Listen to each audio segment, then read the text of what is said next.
अस्सलामुअलैकुम प्यारे बच्चों, आज हम सबक नंबर 8 शफ़ीउद्दीन नैयर पढ़ेंगे। तुम हर रोज़ स्कूल में ये दुआ पढ़ते हो, लब पे आती है दुआ बन के तमन्ना मेरी, ज़िंदगी शम्म की सूरत हो खुदाया मेरी। ये दुआ एक बड़े शायर ने लिखी है। उनका नाम है अल्लामा इकबाल। अल्लामा इकबाल ने बच्चों के लिए दूसरी नज़में भी लिखी हैं। बच्चों के लिए बहुत सी नज़में और कहानियाँ लिखने वाले एक शायर हुए हैं, जिनकी एक बहुत प्यारी नज़्म बाग की सैर तुमने भी पढ़ी है। आओ आओ बाग में जाएं, बाग में जाएं दिल बहलाएं।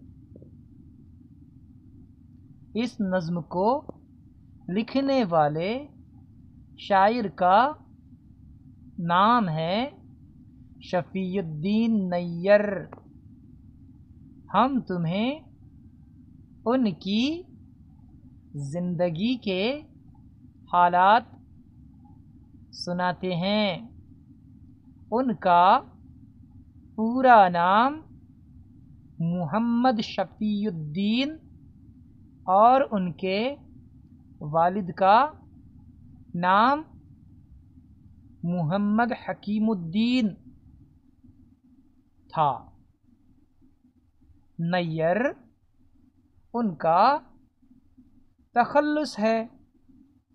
तखल्लुस उस मुख्तसर नाम को कहते हैं जो शायर खुद अपने नाम के साथ लिखा करते हैं। शफ़ीउद्दीन नैयर अलीगढ़ के एक कस्बे अतरौली में 1903 ईस्वी में पैदा हुए। इब्तिदाई तालीम उन्होंने यहीं के एक दीनी मदरसे में हासिल की।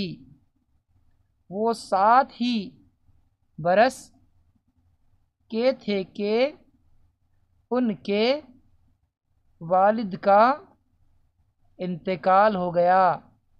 उनकी वालिदा एक पढ़े लिखे ख़ानदान से थीं। उन्होंने तालीम हासिल करने के लिए अपने बेटे को एक रिश्तेदार के यहाँ अलीगढ़ भेज दिया। वहाँ घर का माहौल बहुत अच्छा था।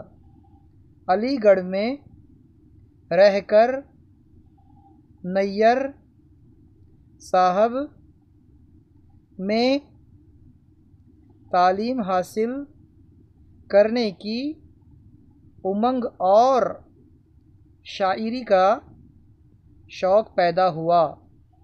कुछ दिनों बाद वालिदा की इजाज़त से वो पढ़ने के लिए दिल्ली चले गए।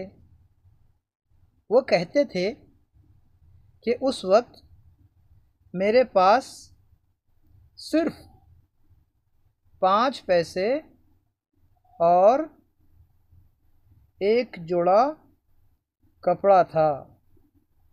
मैं दिल्ली में अपने खर्च के लिए कुछ मेहनत मजदूरी कर लेता और कभी कभी अखबार भी बेचता था।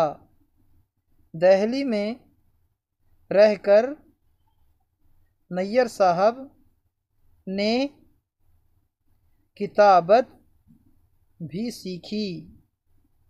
एक दिन जामे मस्जिद के इमाम साहब ने उनसे पूछा, क्या तुम पढ़ना चाहते हो? शफ़ीउद्दीन के तो मन की मुराद पूरी हो गई। इमाम साहब ने उन्हें दिल्ली के एक अच्छे स्कूल में दाखिल करवा दिया। खूब मेहनत से पढ़ने की वजह से वो अपनी जमाअतों में पहले दर्जे से कामयाब होते। उनकी फ़ीस मुआफ़ हो गई और उन्हें स्कॉलरशिप भी मिली। शफ़ीउद्दीन नैयर दिल्ली में कई जगहों पर रहे। अपने गुजारे के लिए वो बच्चों को पढ़ाते थे। उन्हें जो रकम मिलती उसमें से वो कुछ रुपये अपनी वालिदा के खर्च के लिए भी भेजते थे। सख्त मेहनत और तकलीफ़ की ज़िंदगी गुजारते हुए उन्होंने उर्दू और फ़ारसी के इम्तिहानात अव्वल दर्जे से कामयाब किए। वो दिल्ली के एक स्कूल में मुदर्रिस हो गए। 65 बरस की उम्र तक वो उस स्कूल में पढ़ाते रहे। फिर उन्हें वजीफ़ा मिल गया। शफ़ीउद्दीन नैयर ऐसे शायर थे जिन्होंने सिर्फ बच्चों के लिए नज़में और कहानियाँ लिखीं। उनकी नज़मों और कहानियों में भूत प्रेत और जिनों परियों की बातें नहीं होती। उन्होंने जो कुछ लिखा बच्चों की आदतों को संवारने और उन्हें नेक बनाने के लिए लिखा। 10-12 साल की उम्र के बच्चे बड़े शौक़ से उनकी नज़में और कहानियाँ पढ़ते हैं। नैयर साहब ने एक बार कहा था, मुझे बच्चों से बहुत मोहब्बत है। मैं उनकी तालीम और तरबियत के लिए लिखता हूँ। मेरी नज़में पढ़कर बच्चे बूढ़े सभी कहते हैं कि मैं बच्चों के लिए लिखता रहूं। नैयर साहब के सीने में बच्चों का सा दिल था। वो इतने मासूम थे कि कभी कभी उनकी बातें सुनकर लोग हंस दिया करते थे। वो बच्चों की सी बातें करते और बच्चों की तरह हर वक्त खुश रहना चाहते थे। अगर कोई उनके साथ अच्छा सलूक करता तो वो जगह जगह उसका ज़िक्र करते। वो वक्त के बड़े पाबंद थे।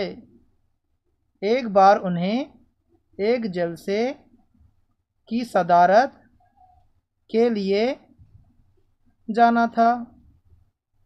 वो घर से वक्त पर निकले।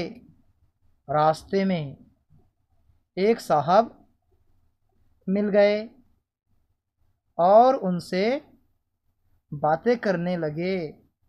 बातों बातों में देर होने लगी, इसलिए नैयर साहब वहाँ से जलसागाह की तरफ दौड़ते हुए गए। मेज़बान बेचैनी से उनका इंतज़ार कर रहे थे। नैयर साहब ठीक वक्त पर जलसे में पहुंच गए तो मेज़बानों ने इत्मीनान का सांस लिया। शफ़ीउद्दीन नैयर ने बच्चों के लिए 70 से ज़्यादा किताबें लिखीं। उनमें नज़मों की किताबें भी हैं और कहानियों की भी। बच्चे आज भी बड़े शौक़ से ढूंढ ढूंढ कर उनकी किताबें पढ़ते और मज़ा लेते हैं। नैयर साहब के हालात से मालूम होता है कि इंसान मेहनत और लगन से इल्म हासिल करे तो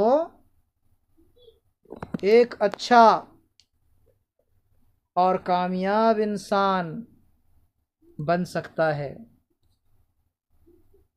बच्चों से प्यार करने वाले इस शायर का इंतकाल 30 जनवरी 1978 को दिल्ली में हुआ। यहाँ पे हमारा सब खत्म होता है।